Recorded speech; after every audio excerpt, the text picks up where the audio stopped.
अस्सलाम वालेकुम एवरीवन। तो आज के इस व्लॉग में हम बात करेंगे ऑब्सेसिव कंपल्सिव डिसऑर्डर क्या होता है। ये इतनी कॉमन नहीं है, लेकिन फिर भी जिनको हो जाए उनके लिए काफ़ी मुश्किल हो जाती है, फिर आगे ये डिप्रेशन की तरफ और इन चीज़ों की तरफ चली जाती है।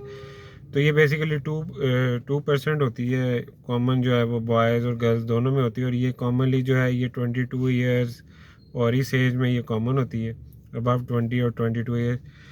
तो इसकी बेसिकली इलामात क्या होती हैं? इसकी इलामात ये होती हैं कि अगर आपने देखा होगा, जो ऐसे मरीज़ होते हैं वो एक चीज़ को बार बार करते हैं। जिस तरह अक्सर वो अगर वॉशरूम में जाते हैं हाथ धोने, तो वो बार बार हाथ धोएंगे कि कहीं जरासीम ना लग जाए। इसी तरह उनको ये डर होता है कि उनके कपड़े ना ख़राब हो जाए, वो बार बार कपड़े उतारते रहते हैं और पहनते रहते हैं। इसी तरह अगर कोई हो तो वो बार बार काउंटिंग करता रहता है। ठीक है, अगर वो पैसे गिना है तो वो बार बार उसको करेगा।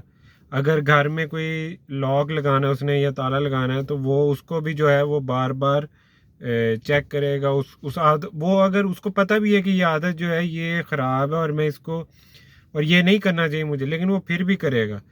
और ये ज़्यादा कॉम्प्लिकेटेड तब हो जाती है जब इसके साथ डिप्रेशन हो जाए और वो बंदा फिर अपने आप को जो है वो अकेलापन उसको फील होना शुरू हो जाता है, और वो ये बातें किसी से शेयर भी नहीं करता। और अगर वो किसी अपने घर वालों से शेयर करता है तो उसको वो जो है काफ़ी मसला होता है, और उसके घर वाले यकीनन उस पर एतबार नहीं करते। और इसमें कई की बीमारियां, वो हर चीज़ को परफेक्ट चाहता होता है।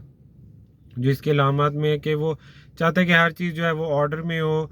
ठीक है, एग्रेसिव उसका बिहेवियर होता है। और इसी तरह की काफ़ी चीज़ें होती हैं।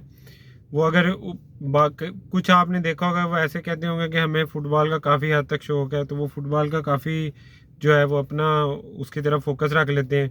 ठीक है, वो जूते बार बार बदलते रहते हैं। तो एक ही चीज़ को बार बार अगर करना, इवन के वो कुछ चीज़ों को बार बार दिमाग में भी जो है वो रिपीट करते रहते हैं। तो इस बीमारी को जो है वो हम ऑब्सेसिव कंपल्सिव डिसऑर्डर कहते हैं। और इसकी ट्रीटमेंट में यही है कि कुछ मेडिसिन होती हैं, और मेन जो है अगर वो कॉग्निटिव बिहेवियरल थेरेपी जो है उसमें यही होता है कि आप जो पेशेंट हो उसको ये जो सारे जो उसके फियर्स हैं, इनसे उसका जो है एक्सप्रेस करवाएं, वो फेस करें इन चीज़ों को आहिस्ता आहिस्ता। अपना जो है वो ड्यूरेशन, जहाँ पे वो अगर 10 दफ़ा लॉक को चेक करता है या 5 दफ़ा करता है, तो वहाँ से वो कम करते करते उसको 4, 3 इस तरह पीछे की तरफ लेके हैं, तो ये ज़्यादा उसके लिए सही होगा। तो ये जो सारी चीज़ें थी ये ऑब्सेसिव कंपल्सिव डिसऑर्डर होती हैं। और ये अमूमन लोगों को इस चीज़ का पता नहीं होता, लेकिन वो इस बीमारी से गुजर रहे होते हैं। और फिर ये होता है कि अगर डिप्रेशन साथ हो जाए तो ये फिर जो है ये काफ़ी वबाल जान बन जाती है ये बीमारी। तो इसका हमें ख्याल रखना चाहिए। इस व्लॉग में इतना ही।